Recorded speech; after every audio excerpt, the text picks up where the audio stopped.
My name is Ilesomi Samuel. I'm going to teach you mathematics, and the topic for today is plane shape. Now, what is plane shape? Plane shapes are two-dimensional plane figures.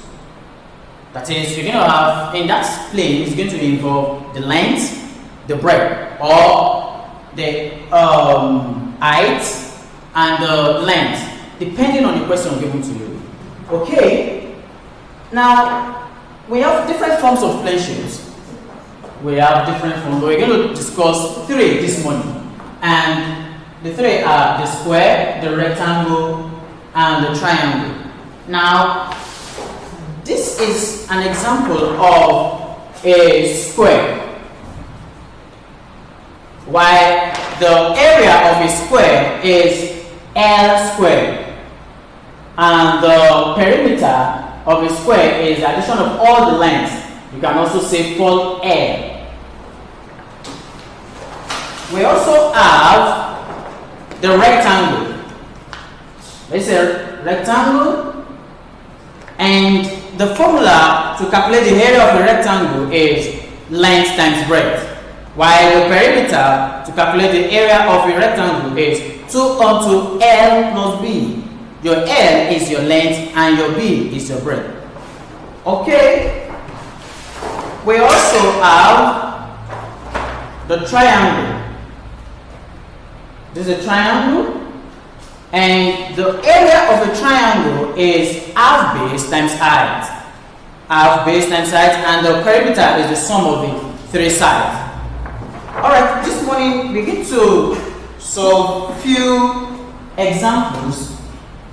And I will start from the first one. And the first one says, find the area and the perimeter of a square field of length 10 meters. Okay, now let's solve that. We have the first one says the area of a square is L squared. So I have L squared. And from the question, the length given to me is 10 meters. So I have 10 squared, which means I'm going to have area to be 10 times 10, and it's going to give me 100 meters squared. 100 meters squared.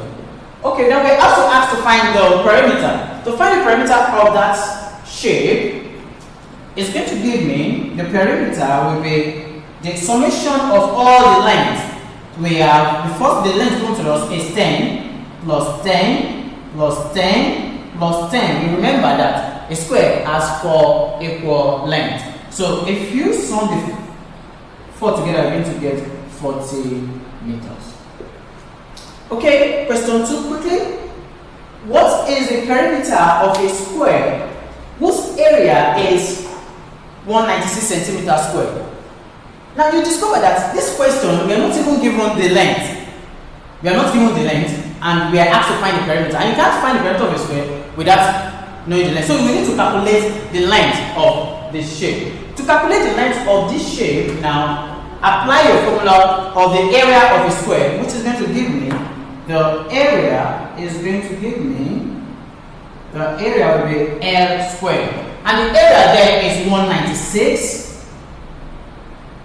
196 is equals to L squared. Now, squaring both sides, or you can say L squared is equals to 196, then L will give me the square root of 196. And the square root of 196 is 14. 14. So it means that 14 is the length. But the question actually asks us to find the perimeter. So we need to multiply, we need to sum the lengths together, or you multiply it by 4. So you can say the perimeter is equals to 4 times 14. And multiplying this out, you're going to have 4 times 4 is 16. 4 times 1, 4 plus 1, 5. That is 56 meters. Okay. Question 3. Find the area of a field of length 10 meters and the breadth is 5 meters. Also determine the perimeter. Now, this one now, you need to discover that this is a rectangle. And from what I gave to you, the formula for a rectangle is the area is length times breadth, which means area is equal to what's the length there? The length is 10 meters times 5 meters, which means my area is 50 meters squared. Okay, but we are also asked to determine the perimeter of that shape. To determine the perimeter of that shape, the formula says that 2 onto L plus B, that is your length plus breadth, which means that I'm going to have 2 multiplying the length given to me here is 10 plus 5. I'm going to have on to 15. If you saw it properly, 10 plus 5 is 15. Then multiplying 2 by 15 is 30 meters. Okay? I'm going to wipe this place up